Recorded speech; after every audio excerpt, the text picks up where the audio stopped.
with us, have you? No, I haven't. And I'm not sure we have ever met. Maybe across a room or something. One time. Cleef spent most of his life playing some of the coldest and most dangerous men in Hollywood westerns. But behind those piercing eyes was a man with a remarkable story that started long before the cameras ever rolled. Born in New Jersey in 1925, Van Cleef left school at just 17 years old to join the United States Navy during World War II. He served on dangerous missions hunting German submarines and survived terrifying combat situations that earned him a Bronze Star for bravery. Years before he became a Western legend, he was already proving himself under real gunfire in the middle of war. When the war ended, life was not easy for him. He worked factory jobs, handled bookkeeping, and struggled to support his family while trying to figure out his future. Acting was never part of some grand dream. It happened almost by accident after a friend invited him to join a small theater group. But the moment directors saw his sharp face and intense stare, they realized he had something unforgettable. That led to his breakout appearance in High Noon in 1952, where he barely needed dialogue to command attention on screen.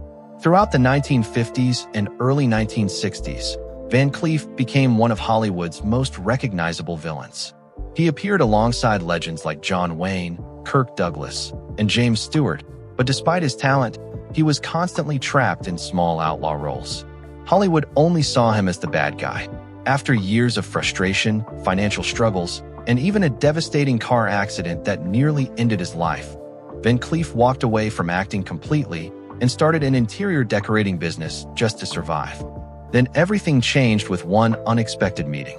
Director Sergio Leone had been watching Van Cleef's old films overseas and believed he was perfect for a new kind of Western. Leone offered him the role of Colonel Mortimer in for a few dollars more, alongside a rising actor named Clint Eastwood. At the time, Eastwood was far from the global icon he would later become, but Van Cleef immediately noticed something different about him. The film exploded worldwide and helped create the spaghetti Western genre.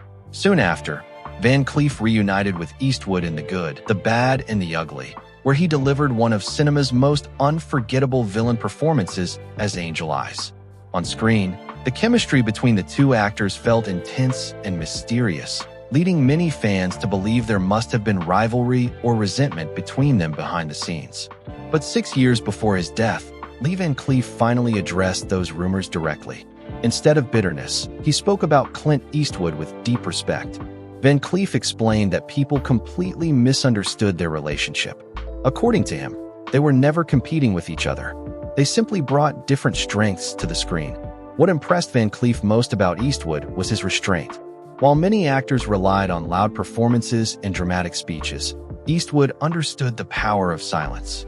He could stand perfectly still and somehow make audiences watch him even more closely.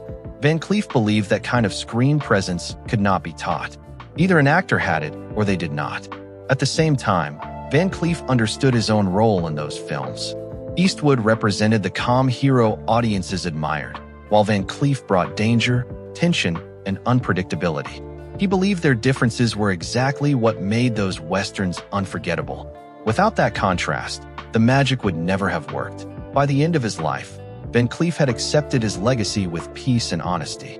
He knew Eastwood became one of Hollywood's biggest stars, but he also knew audiences would always remember the cold stare, the quiet menace, and the unforgettable presence he brought to every scene.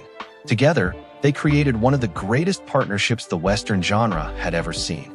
For more legendary Hollywood stories and untold celebrity truths, subscribe to Hollywood Bulletin and press the bell icon so you never miss another video.